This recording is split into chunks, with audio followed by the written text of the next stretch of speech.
Hi Mizoram Pantura motor Aizol lam Pantura motor ram sau tur an lian vai an leila pur an lo dang le a kalan phal lo an ti motor atam jok chuan in an tran tira chhot phal lo an ti he tui to khop me sata Mizoram dengan chukta leila pura po anin po chana sakop me bangkar nen lâu thì nó sẽ tổ của mình làm phòng bộ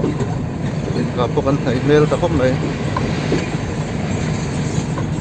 siêu giá trang cái tất cả motor chuột turan thì khá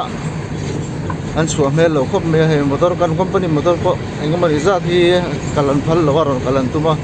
anh in tràn tiền là hay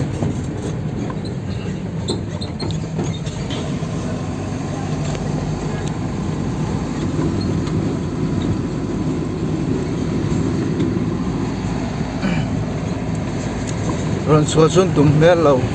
anh rồi xóa tụi đang ăn sợi khá chuan tụm mẹ lâu khóc này